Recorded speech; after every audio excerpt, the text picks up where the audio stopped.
예레미야 강의 71번째 시간인데요.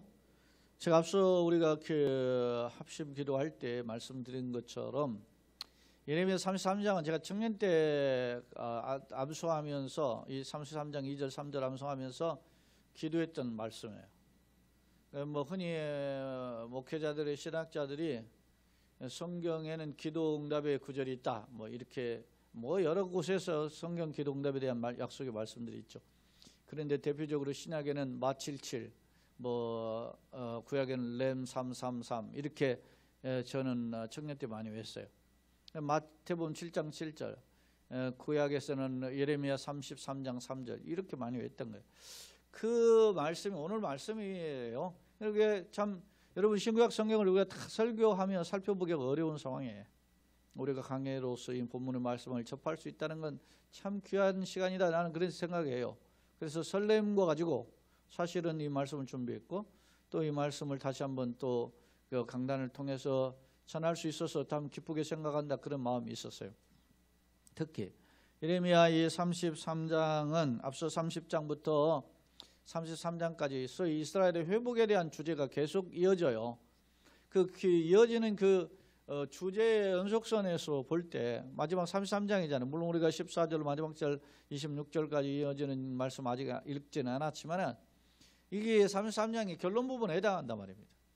그럼 어떻게 해야 되느냐? 하나님이 여러분 지금 우리가 33장 1절에서도 보이지만은 당면한 예레미야의 당면한 현실이 어디냐면 예레미야 현실도 알려져 있지만 예레미야의 그 현실은 이스라엘의 상황이 당시 어떤 상황인지를 대변해줘요.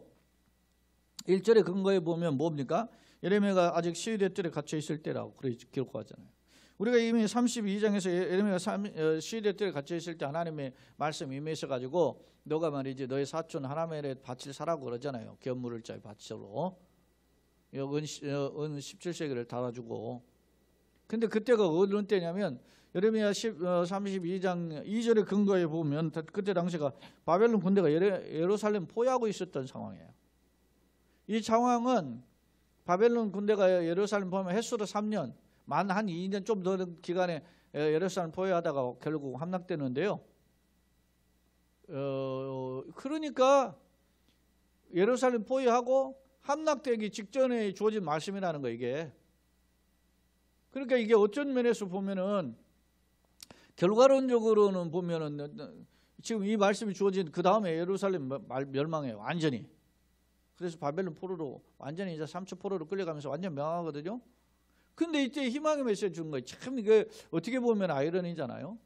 근데 그 희망의 메시지를 알 수 있는 사람은 어떤 사람이 알 수 있느냐면 예레미야 33장 3절에 넌 내게 부르짖으라 그랬어요. 내가 내게 응답하겠고 내가 알지 못하는 크고 은밀한 일을 보인다는 거예요.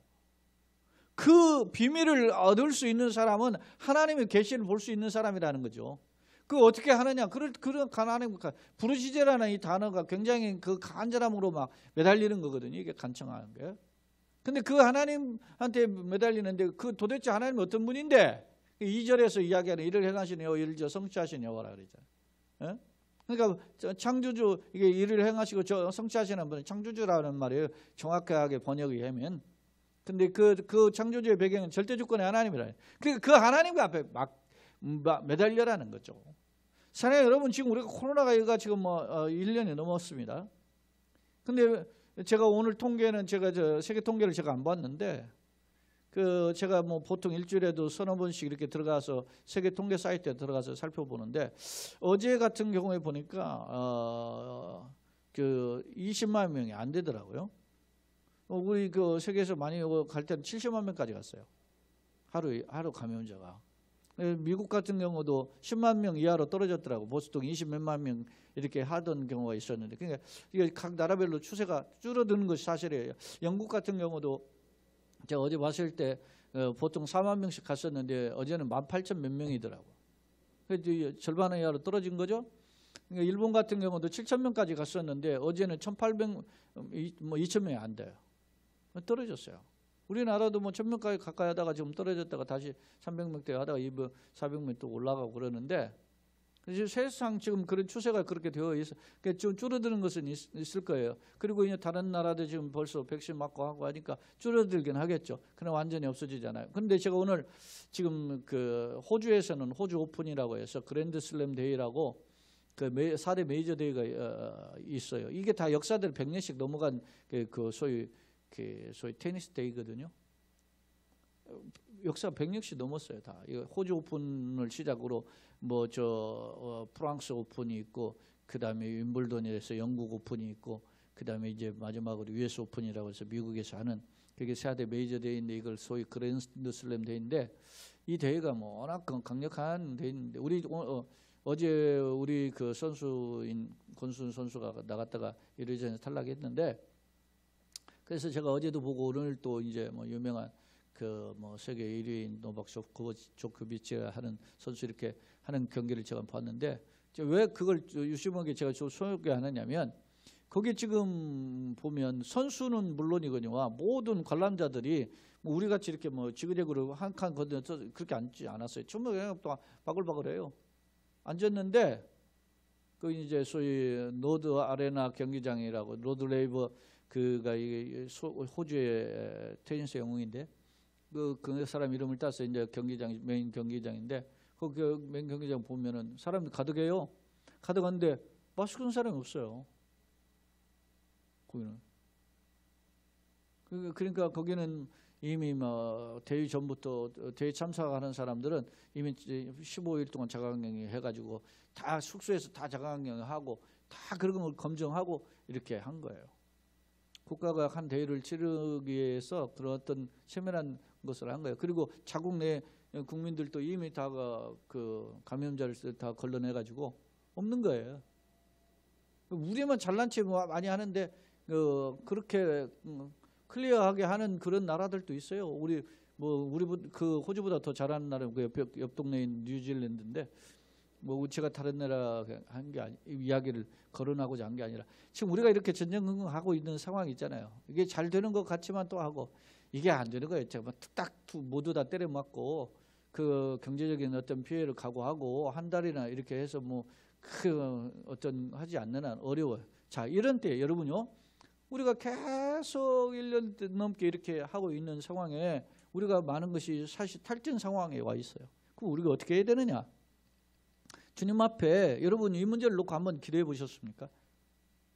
제가 처음에 실시할 때는 말이죠, 여기에서 강단에서 며칠씩 철야한다고 여기서 하면서 하기도 했는데, 금식을 해보겠느냐? 여러분이 나라와 민족을 놓고 또 코로나의 문제를 놓고 이런 문제를 우리가 한번 주님 앞에 엎드려 봤는데 한번 재점검해 보는 필요가 있어요. 오늘 제가 본문에서 하는 이유는 뭐냐면, 하나님이 회복한다는 거예요. 근데 회복하는 이게 소위 원근 통시법으로 보면 가깝게 주어지는 것은 바벨론에서의 해방이고, 그리고 멀리서 메시아를 통한 회복이에요. 이 내용을 살펴보면 요지는 그래요. 그러면 사실은 보면 가깝게는 바벨론에서 해방인데 지금 아직 바벨론한테 완전히 끌려가지도 않았다는 사실이에요. 그러니까 현실은 어떻게 해요? 참담한 현실이 아직도 우리 도처에 있다는 거예요, 지금. 나는 이걸 생각해 보면, 제가 지금 뭐 코로나 이야기하고 뭐 다른 나라 이야기하고 어쩌고 하는데, 이게 그냥 한순간에 해결될 일이 아니라는 거예요. 우리가 하나님 앞에 보시고 매달리고 하면 금방 될 것 같지만 아니라는 거예요. 이게 이런 하나님의 뜻과 내가 기대함과의 어떤 그 간격이 있는데, 그 간격을 메울 수 있는 비결이 뭐냐 이거예요. 우리가 살면서 그런 일이 많아요.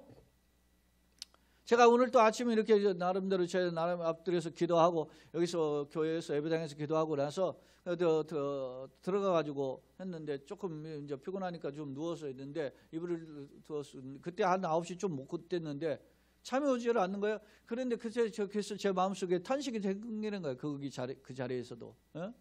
내가 도대체 이 땅에서 그동안 뭐 했나 말이야. 생각을 해보면. 자, 여러분은 예레미야가 지금 시위대 뜰에 갇혔어요. 시위대 뜰에는 갇혀 있는데 그냥 갇힌 게 아니에요. 시위대 뜰에서 진흙탕에 구당해가지고 거기에서 말이죠, 빠져나오지 못하는 상황에. 근데 시위대는 왕궁의 뜰이기 때문에 왕을 비롯해 고관들과 많은 사람들을 왕래하는 자리이기 때문에 예레미야의 메시지를 들을 수 있는 곳이에요. 아직까지는 그렇게 메신저 역할을 하고 있었다는 거예요. 근데 나중에도 보면 시드기야와 1:1 면담도 하고 하는 내용들이 나오는데 거기에 보면은 시드기야 왕한테 예레미야가 살려달라고 그래요. 건져달라고. 예레미야도 철저히 육을 가진 인간이었기 때문에 공포와 두려움이 있었던 거예요. 그거 어떻게 우리가 그 위기 속에서 이길 수 있는가? 여러분이 보세요. 하나님의 오늘 33장은 앞서 이야기하잖아요. 30장부터 33장까지는 회복에 대한 약속들이 엑기스로 이렇게 모여 있어요. 이제 34장에 가면 다음 장에 우리가 보면 알지만 현실이 딱 드러나요. 이제 시드기야 왕 현실이 드러나가지고 이대로 망해버리거든요.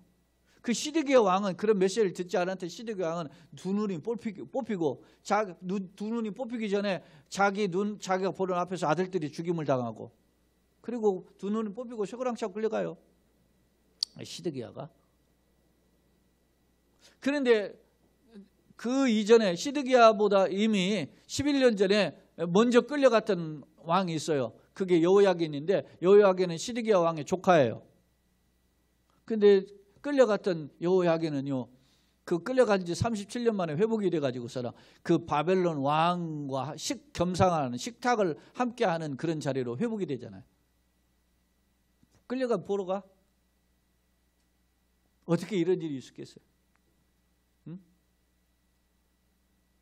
어제 제가 요즘 이번 주에 그 사회적인 이슈가 뭐예요?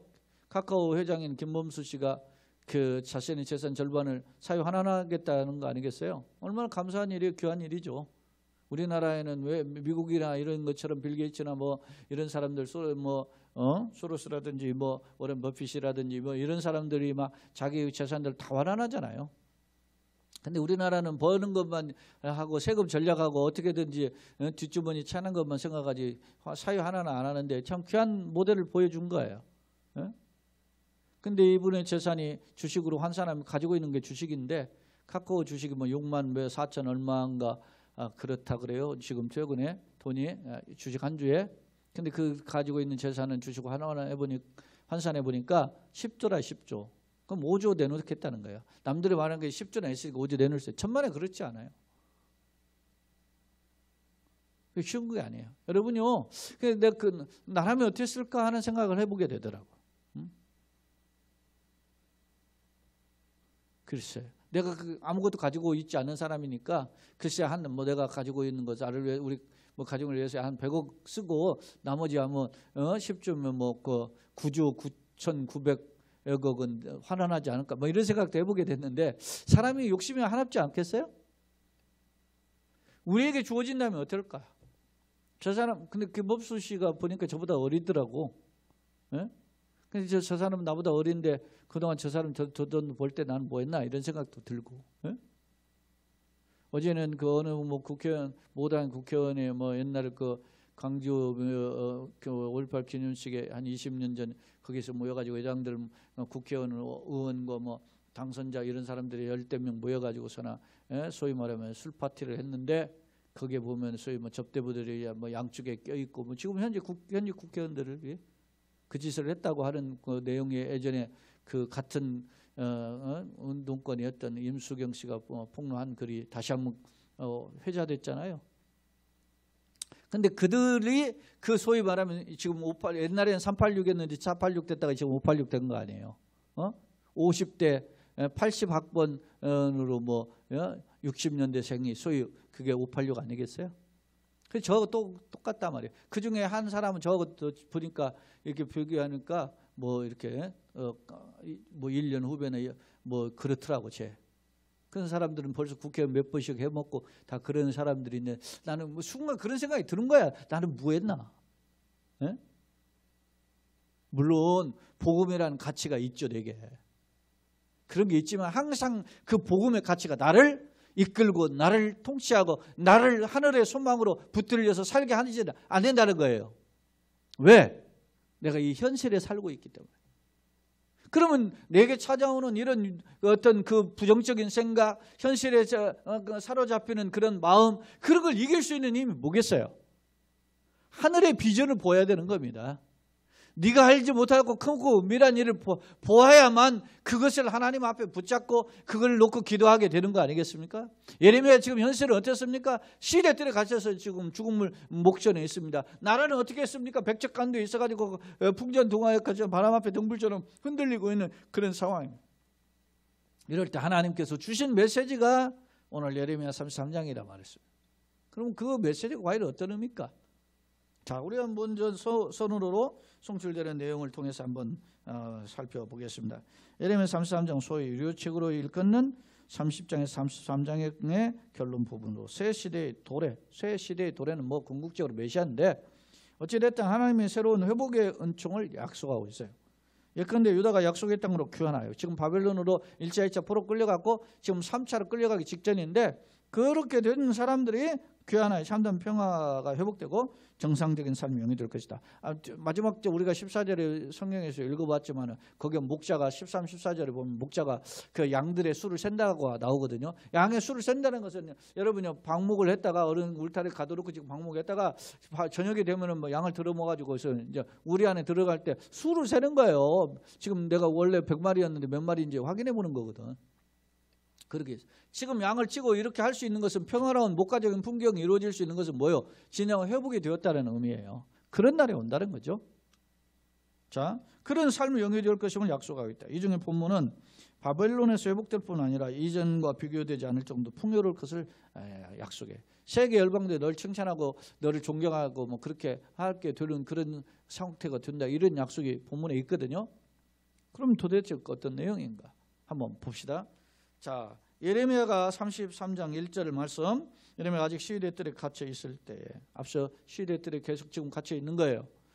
그때 여호와의 말씀이 그에게 두 번째로 임하니라. 이르시되 일을 행하시는 여호와, 그것을 만들며 성취하는, 일을 행하시는 여호와, 그것을 만들며 성취하시는 여호와라는 표현은 행하신다라고 하는 이 단어가 만들다, 창조하다 그런 뜻이거든요. 그러니까 창조주이신 여호와라는 거예요. 그리고 그것을 성취하시니까 당신의 뜻대로 이루어지죠. 예를 들어서 창조해놓고서나 열중시하고 또 모른 체 하는 게 아니라 그걸 성취하시는 분이에요. 그러니까 하나님의 통치 안에 있다는 거예요. 창조주요 통치자이신 여호와, 그런 뜻이죠. 그런 하나님의 이름을 뭐라고 부른다? 여호와라고 한다는 거예요. 여호와라 하는 분이 지금 말씀해요. 누구에게? 예레미야에게 명령하시는 거예요. 일종의 너는 내게 어떻게? 부르짖으라. 그렇게 표현하고 있어요. 내가 내게 응답하겠고 내가 알지 못하는 크고 은밀한 일을 내게 보이리라. 부르짖으라라는 이 카라라고 한다는 절규하다 그런 뜻인데요. 이 절규하다는 것은 간절한 말하는 거예요. 이것을 제가 이게 주석에 살펴보니까 그 제가 뭐 교재도 읽다 뭐 이따 두 번째 화면에 보여드리겠지만 거기에 보면 이제 성경 두 구절을 제가 제시했어요. 그게 누구냐면 하나는 사사기고 하나는 사무엘상의 내용인데 사사기는 어떻게 했느냐면 삼손이 말이지 아까 소위 말하지 그 나귀특별로 1000명을 물리치고 힘이 빠져가지고 있을 때 블레셋 어떻게 해요? 에워싸였을 때 절규하는 모습. 또 그가 말이지 마지막에 어떻게 합니까? 하나님 앞에 회개하면서 막 부르짖잖아요. 예? 머리가 잘리고 둘이 뽑힌 상황이지만 그때 부르짖을 때 그게 절규하는 거예요. 탄식하는. 그때 응답하시는 거예요. 여러분 마치 사무엘상에 보면 한나가 어떻게 해요? 아이가 없어가지고 사람 막 비아냥거리고 업신여김을 당하잖아요. 예전에 아들이 없으면 업신여김을 당하는 그런 시대였으니까. 그런 그때 하나님 앞에 절규하는데 그것을 엘리 제사장 볼 때는 어떻게 했어요? 술 먹고 술 취한 것처럼 멍을 하는 것처럼 보였다는 거예요. 근데 그 마음이 요동해가지고 간절함으로 하는 거죠. 여러분요, 내가 살면서 신앙생활 하면서 이런 기도 한번 안 해보고 신앙생활 한다? 그거 참 이상한 거잖아요. 하나님의 넓고 깊고 어마어마한 세계를 우리가 말이죠 다 어떻게 이론적으로 설명해요? 여러분요, 하나님의 세계를 우리가 이성적으로만 이해가 안 된다면 난 그걸 하나님 믿는 대상이 안 된다고 봐요. 그리고 터툴리안이라는 사람이 한 말이에요. 그게 나는 불합리하기 때문에 믿는다 그러잖아요. 그 말이 무슨 말이냐면 내가 이해할 수 없는 영역이 있기 때문에 내가 하나님을 신뢰한다는 거예요. 터툴리안이 한 초대교회 교부가 한 말인데. 그러니까 우리가 우리가 이성적으로 과학적으로 해결하고 넘볼 수 없는 영역이 하나님의 영역이라면 그런 하나님이 나의 하나님이요. 그런 하나님이 나의 인생의 주인이다. 그걸 믿고 우리가 의지하는 것입니다. 그러니 내 앞에서 어떤 상황이 있을 때 하나님 앞에 당국자로 서는 거예요. 제가 여러분요, 인생에 다 풀리는 것만이 축복이 아니에요. 인생에 힘들고 어려운 사람이 있을 때가 그때가 기회라고. 대학도 떨어져 보아야 그것도 축복일 수 있어요. 대학에 합격하는 게 축복이지. 그러나 꼭 그것만이 아니에요. 떨어져 보면은 그것 때문에 고민하고 그것 때문에 힘들어하고 그것 때문에 기도하게 되고 그것 때문에 간절해지기도 해요. 자기 원하는 대로 다들 열리면은 말이 그거 잘 몰라요. 역설이죠, 역설. 그렇다고 떨어지라는 말이 아니야. 그렇지 않고 한다면 축복이잖아요. 그렇지 않고 그런 간절함이 있다면, 대학도 들어가도 간절함이 있어 더, 잘 열렸는데 더 간절해, 더 얼마나 복됩니까? 매 맞지 않고 부모 말씀 듣고 부모님 뜻대로 기쁘시게 하는 그런 자녀가 된다면 그건 축복의 자녀 아닙니까? 매 맞아도 말 안 듣는 놈이 있고 매 맞고 겨우 그렇게 말 들어가지고 설득는 사람이 있다면 그건 그 다음 괜찮은 거 아니겠어요? 자, 오늘 우리가 이 본문의 말씀을 통해서 부르짖으라는 것은 간절히 하나님께 절규하는 것입니다. 그러면 크고 어떻게 해요? 은밀한 일을 너에게 보이린다. 이렇게 했어요. 제가 이 히브리어로 게돌로츠 우베추로토라고 하는 이 단어를 제가 주석에 살펴보니까 인간의 지혜로는 감당할 수 없는 하나님의 오묘한 영역이라고 써 있어요. 오묘한. 그러니까 소위 신비한 섭리죠. 그거를 너에게 보여주겠다는 거예요. 다시 말하면 이 말은 이렇게 하는 거예요. 너 수준에서 세상을 보는 눈이 아니고 하나님의 수준으로서 세상을 보고 하나님의 뜻대로 살아가는 방향성을 너에게 제시해 주겠다라는 것입니다. 이 어려운 시대에 답답하지 않습니까? 힘들고 어렵지 않습니까? 교회가 지금 막 한순간 도매금으로 우습게 막 넘어가는데 이런 시대 아닙니까? 사실 제가 막 많이 뭐 주변에 항의도 하고 이렇게 어떤 분은 제가 예전에는 가는 색소폰 나라 그 사이트에서 어떤 분이 말이죠, 교회 때문에 막 글을 올리더라고. 또 막 그게.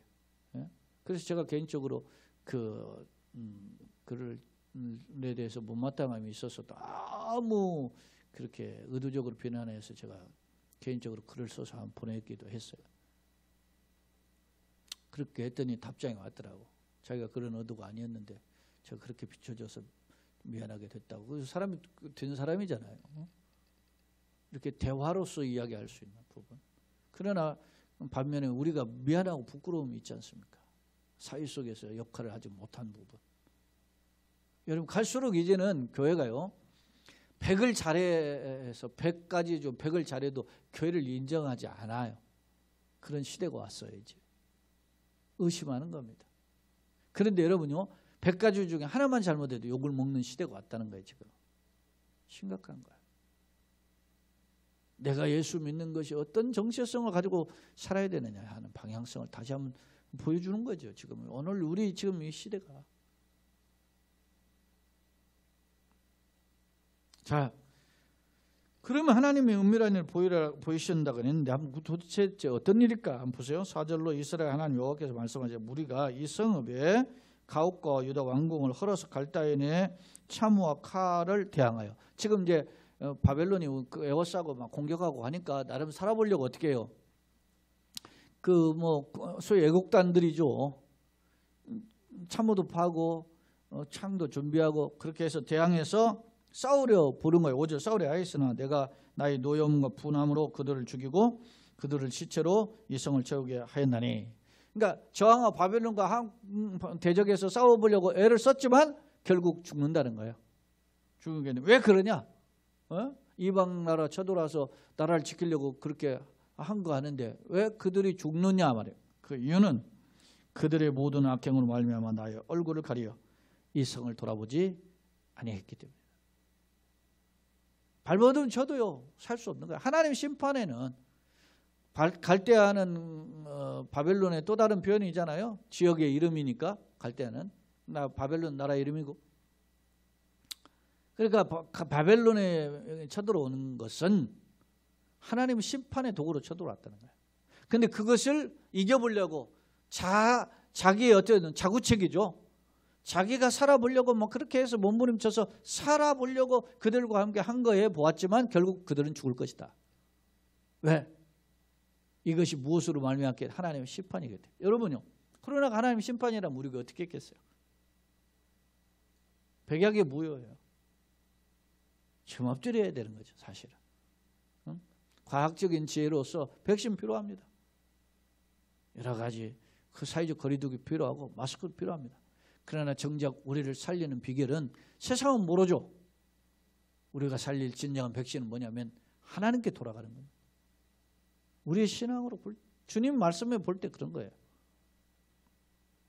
자, 그러나 이렇게 심판을 했지만 찢으셨으나 그런 뜻이에요. 그러나는 보라 내가 이 성읍을 치료하며 고쳐 낫게 하고 평안과 진실이 풍성함을 그들에게 나타낼 것이며 내가 유다의 포로와 이스라엘 포로, 남한국과 북한국을 구체적으로 거론해요. 유다의 포로는 남한국, 이스라엘 포로는 북한국으로 돌아오게 하여 그들을 처음과 같이 세울 것이며, 이스라엘 백성을 세웠잖아요. 그런 회복의 은총을 세울 것이며 내가 그들에게 범한 그 모든 죄악을 정하게, 죄를 용서하시겠다는 거예요. 단순한 해방이 아니라 우리 죄를 사하겠다는 거 아닙니까? 정하게 하면 그들이 내게 범하며 행한 모든 죄악을 사할 것이, 용서할 것이다. 찢어졌으나 싸매지는 않아요. 이미 이 말씀은 29장에서 거론되어 있어요. 29장에서 뭐라고 그랬어요? 너희를 향한 나의 생각, 내가 하나는 재앙이 아니고 평안이요 장래 소망을 준다 그랬어요. 29장 분명히 나와요. 네? 제 청년 때 예레미야 29장, 예레미야 33장 그 말씀을 근거해가지고 이 말씀을 제가 청년 때부터 막 머릿속에 새겨진 말씀이에요. 사실은. 하나님의 소망을, 너희를 향한 나의 생각, 내가 하는 재앙이 아니고 평안이다. 그러니까 그 하나님을 바라보는 영안이 열려져야지. 응? 여러분, 이렇게 우리가 여기 예배당 문 닫고 1년이 넘도록 이렇게 될 줄 어떻게 알았어요? 그럼에도 불구하고 절망적인 상황에서 하나님 의지해야 돼. 감사한 거는 제가 우리 시찰 같은 경우는 시찰협에 우리는 작년 올해 이렇게 다 냈는데 큰 교회들은 또 못 냈다 그랬더라고요. 근데 그 이제 내야 되는데 작년에는 그 회비에 안 냈는데도 그 시찰협의 60%를 좀 더 내게 어려운 교회, 이 코로나 어려운 교회를 도왔어요. 우리 시찰내 교회들을. 올해도 도왔어요. 올해도 똑같이 60%. 아직 회비가 안 들어왔는데 들어올 걸 생각하고 작년 거 다 안 들어왔다더라고. 그 이유가 뭐겠어요? 나눔의 마음 아니겠어요? 그걸 제가 공시하고자 하는 것이 아니고 제가 우리 시찰장님과 다른 목사님들 설득해서 이 어려운 때 이 사람들 좀 도웁시다. 간단치 않아요. 다른 데에서는 우리보다 더 잘하기도 하겠지만 가지고 있는 돈을 그렇게 사용하기가 쉽지 않죠. 오늘 보니까 어느 마을에서는 마을에 그동안 모금으로 거둬둔 돈들을 쫙 해가지고 많이 있었던 모양이에요. 근데 어느 마을인가 구체적으로는 중간에 제가 봐서 그런지 그 돈을 가구당 130만 원씩 다 나눠줬다더라고요. 예? 얼마나 감사한 일이겠어요. 자기들 걷어가기만 했는데 나눠줬다니. 가구당 130만 원. 다 노인네들만 있더라고 보니까. 우리가 이 어려운 상황에 회복되는 은총이 있기를 예수님의 이름으로 소원합니다. 그게 뭘까? 하나님의 약속을 바라봐야 돼. 세상에서 어떤 프로젝트가 있어요. 국가의 프로젝트, 그 병원에 어떻게 해서 의료진의 프로젝트 이런 게 있죠. 특히 방역 당국의 어떤 백신 프로젝트가 있고. 그러나 우리는 그런 프로젝트에 넘어서 그것도 기대해야 되지만 생사화복의 주인이신 하나님의 프로젝트를 바라볼 수 있는 영안이 있어야 돼. 그게 그러면서 그렇게 될 때 어떤 일이 벌어져요? 자, 9절에 이 성읍이 세계 열방 앞에서 나의 기쁜 이름이 될 것이며 찬송과 영광이 될 것. 세계 열방 모든 나라에 그냥 박수 받는 자가 되는 거예요. 그들은 내가 이 백성에게 베푼 모든 축복을 들을 것이요. 응? 세계 열방에 하나님이 이렇게 베푸셨던 것들을 이스라엘 민족이 이렇게 사랑한다, 이렇게 알 거라는 거죠. 사랑하는 여러분, 우리가 하나님께 돌아가고 하나님 손에 붙들리면 예수 믿는 사람들이 이렇게 다른 부분이 있다라는 점을 하나님 또 보여주신다는 거죠. 그걸 우리가 기대할 수 있어야 돼요. 동시에 보세요. 내가 이 성읍에게 베푼 모든 복과 모든 평안으로 말미암아 두려워하며 떨리라. 이스라엘 백성은 지금 공격해하고 했잖아요. 이스라엘이 누구에게 시달렸어요? 지금 남한국은 바벨론에 시달렸지만 이미 북한국은 아수르에 시달렸어요. 그 전에 어디에 시달렸어요? 애굽에 시달렸어요. 시마다 때마다 안 시달리는 데가 없어요. 그런데 오히려 이스라엘 민족을 때문에 주변 국가들이 어떻게 해요? 두려워하며 떨게 될 것이다. 이렇게 말씀하는 거죠. 그 다음에 이제 10절로 11절의 말씀을 보면 여호와께서 이와 같이 말씀하여 너희가 가르쳐 말하기를 황폐하여 사람도 없고 짐승도 없다 하던 여기 곧 황폐하여 사람도 없고 주민도 없고 짐승도 없던 유다 성읍들과 예루살렘에서 즐거워하는 소리, 기뻐하는 소리, 신랑의 소리. 이건 소위 반복이죠. 즐거워하는 소리, 기뻐하는 소리, 신랑의 소리, 신부의 소리. 그 다음에 만군의 여호와께 감사하라. 여호와는 선하시니 그 인자면 영원하다는 소리가 납니다. 여러분요, 이게 마치 시편에서 시편 100편 5절이라든지 뭐 136편이라든지 여호와께 감사하라 그는 선하심 인자심 영원함이로다 136편에 쭉 나오잖아요. 그런 표현이 일종의 그게 뭐냐면 우리 노래로 따지면은 제주도에는 돌도 많아 그러면 개지나 징징나네 후렴구로 따라서 하잖아요. 그런 것처럼 이게 이스라엘 앞서 한 사람이 선창을 하면 뒤에서 후렴으로 따라서 부르는 그 회중의 고백이 뭐냐면 그는 선하심 인자하시며 여호와께 감사하라 그러면 그 밑에서 그는 선하심 인자하시며 영원함이로다. 그 해와 달을 주관하신 하나님께 감사하라 그러면 그는 선하심 인자하시며 영원함이라. 이렇게 후렴구를 했다는 거예요. 선창을 하고 후창을 하면서 그런 노래가 울려 퍼지게 될 것이다 라고 하는 거예요. 그게 소위 말하면 즐거워하는 소리, 감사하는 기뻐하는 소리, 신랑의 신부의 소리, 이런 소리가 넘치게 될 것임을 말씀하고 있어요. 그러면서 여호와의 성전에 감사제를 드린 자의 소리가 다시 들리리니 이는 내가 이 땅에 포로를 돌려보내요 지날 때쯤 되게 할 것이라. 여러분, 이스라엘 백성이 성전에서 감사제를 드린 축제죠. 이스라엘의 절기가 3대 절기가 있잖아요. 크게 7대 절기도 있지만 크게 3대 절기가 예를 들어서 오순절이라든지 장막절이라든지 맥주절 이때 보면 이스라엘 절기들이 7일을 지켜요. 그런데 마지막 대회로 하루를 더 하는데 그 대회로 모일 때가 소위 말하면 페스티벌이에요. 축제. 그래서 오늘날 그 예배 우리 클래식화된 어떤 전통적 모델로서 오전 예배는 그렇게 드리기는 하지만 낮 예배는 오후 예배 같은 경우는 순 열린 예배로 그렇게 드리고 어떤 게 예를 들면 부흥회 같은 경우 굉장히 소위 축제로 하지 않습니까? 그게 그 예배 폼이 다 성경에 있는 거예요. 어떤 예배만 꼭 옳다 이렇게 주장할 수는 없어요.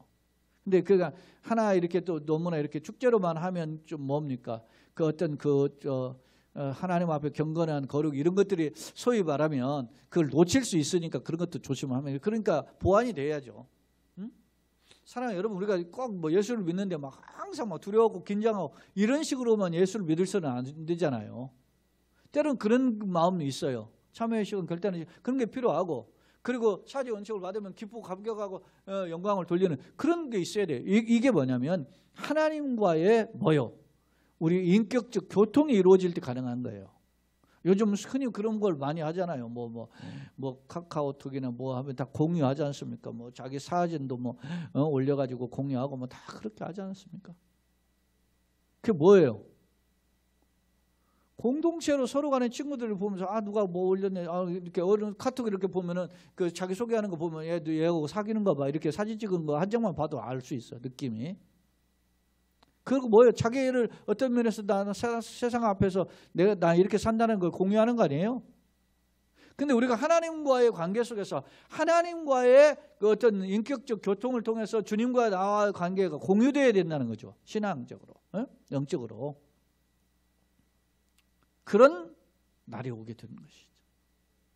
그렇습니다. 여러분요, 진정한 회복은 뭐야? 하나님과 나와의 관계가 회복이 될 때 가능한 거예요.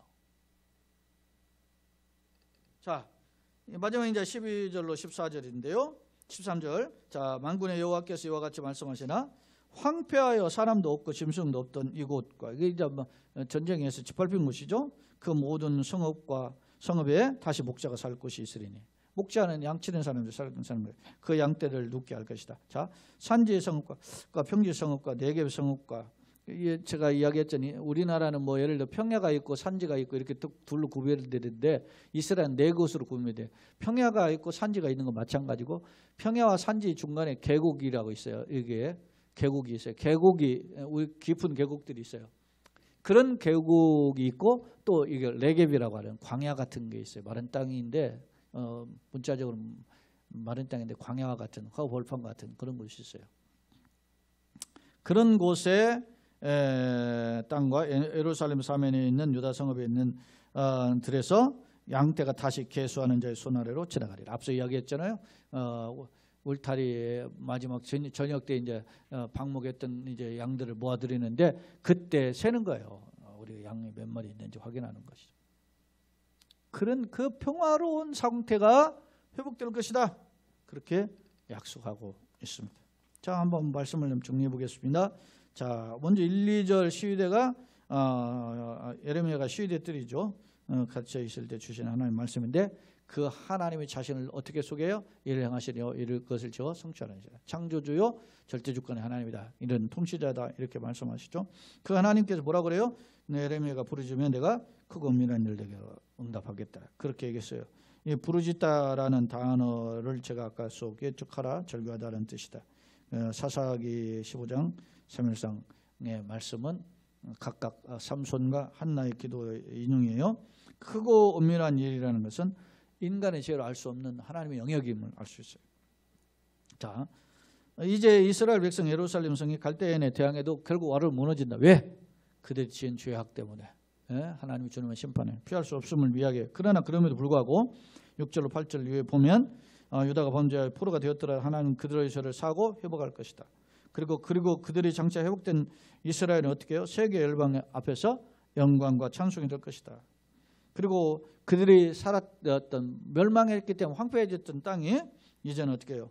감사와 기쁨이 찬송이 넘치고 그 황폐한 땅에서 양들을 치고 하는 그런 아름다운 그런 삶이 회복될 것이다 라고 하는 것이 약속이에요. 자, 오늘 말씀을 크게 한번 몇 가지 교훈으로 제가 정리해 봤어요. 자, 첫째, 회복의 주체는 누구냐? 이스라엘 회복하는 주체는 누구냐? 오늘은 메시지는 30장에서 33장까지 계속되는 그 회복의 메시지의 결론이라고 아까 이야기했잖아요. 회복의 주체는 누구냐? 하나님이다. 이를 행하시고 지어 성취하시는 그분은 창조주며 절대주권의 하나님이다. 그런 것이. 두 번째, 회복의 근거는 뭐냐 도대체? 그럼 하나님 변덕적이냐? 그게 아니고, 하나님은 뭐요? 인간의 노력으로 이스라엘 회복되는 게 아니고 하나님의 오직 은혜죠. 오직 은혜, 하나님의 성품 약속에 의해서 회복된다는 거죠. 하나님의 성품은 뭡니까? 공의보다는 뭐요? 사랑에 근거한 거죠. 공의로 징계할 수밖에 죄가 있어서, 그러나 사랑으로 회복하죠. 무엇에 근거해서? 조상들에게 주었던 약속, 아브라함 약속, 다윗의 약속들을 주었잖아요. 그걸 통해서 회복할 것이다. 회복의 모습은 뭐냐? 남북 왕조를 구체로 이름을 거론해서 그들이 돌아오되 열방 앞에서 영광과 찬송이 되는 모습으로 회복될 것이다. 그 다음에 그러면 우리가 하나님의 은혜를 바라보는 성도의 태도는 어떻게 되느냐? 은혜가 풍성한 은혜가 신실한 하나님께 어떻게 해요? 부르짖어요. 그럴 때 크고 비밀한 은밀한 일을 보여주시는 거죠. 그런 하나님께 구하는 거죠. 그러니까 여러분 이사야 41장에 보면은 내 생각은 너희 생각과 달라서 하늘의 땅보다 높으면 내 길은 너희 길과 다르다. 그렇게 말씀하잖아요. 예? 내 길은 너희 길과 다르다. 차원이 다르다는 거예요. 그러니까 그 하나님을 차원에서 우리가 그 믿음으로 알고 발견하고 그걸 누리려면 어떻게 해요? 하나님께 부르짖어야 돼요. 하나님께 매달려야 되고, 그 부르짖고 매달릴 때 근거가 어떻게 해요? 나의 어떤 간절한 내 마음대로 해달라고 하는 땡깡이 아니라 뭐요? 약속에 붙들려서 나가는 거예요. 나는 아무 공로 없지만 주님은 우리에게 은혜를 베푸셔요. 우리가 그 하늘가는 밝은 길이 찬양에도 나오잖아요. 거기에 보면 어떻게 해요? 나는 아무 공로 없으나 주는 영접하실 터이니 영광 나라 계실 주님 나를 인도할 것이라고 했잖아요. 그게 뭐예요? 언약에 근거하면 약속. 독생자를 주시기까지 사랑하시는데 하나님께 돌아오는데 하나님이 나를 어떻게 해요? 안 거둬주시겠어요? 그것은 탕자가 의심하죠. 갈등하죠. 그래서 차라리 나는 품꾼의 하나로 보기를 원합니다 하고 돌아왔는데 아버지는 어떻게 해요? 그에게 어떻게 해요? 새 옷을 입히고 가락지를 끼우고 소를 잡잖아요. 자기는 품꾼으로 살 것을 생각했는데 아버지는 은혜를 베푸셔요. 그게 하나님이에요. 그러니까 그 하나님의 차원을 우리가 보려면 어떻게 해요? 약속을 붙잡아요. 약속을. 자, 메시아 예표다. 여러분 궁극적으로 회복은 어떻게 해요? 바벨론에서 가깝게 바벨론에서 회복이지만 궁극적인 메시아를 통한 회복이에요. 여러분 우리가 살 길은 예수밖에 없어요. 그것을 우리가 코로나에서도 되씹어야 되는 거예요. 살 길은 예수님입니다. 오직 예수입니다. 그것이 회복되면, 그것이 교회마다 회복이 되면, 그래서 제가 뭐 나라 민족을 놓고 기도할 때도 그랬어요. 여러분요, 뭐 천주교가 먼저 들어오긴 했지만은 개신교가 들어온 1885년에 들어왔어요. 언더우드와 장로교 선교사 언더우드와 감리교 선교사 아펜젤러가 들어온 게 1885년 아닙니까? 그러면 오늘 우리가 따지면은 그 계산해 보세요. 올해로 따지면 2021년이니까 136년인가 제가 보니까 그렇게 돼요. 그런 기간밖에 개신교 선교 역사. 그런데 개신교 선교 역사 이래 개신교에만 뭐 적게 1000만, 뭐 많게는 뭐 1300만까지 이야기하잖아요. 근데 제가 보면 1000만도 안 됐을 것 같아요. 요즘 보면. 어쨌든 1000만 명이라면 5분의 1 아닙니까? 그렇게 되어 있는 이 민족을 주님이 그렇게 되게 하신 것은 오직 은혜죠.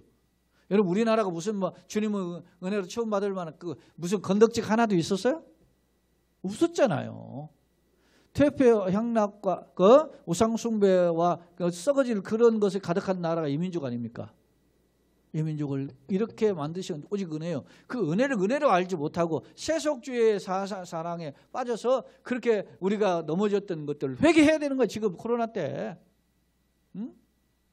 정신을 차리고. 그게 살 길이에요. 자, 결론입니다. 본문은 예루살렘 성이 바벨론에 의해 포위된 멸망 직전의 상황에 주어진 말씀이다.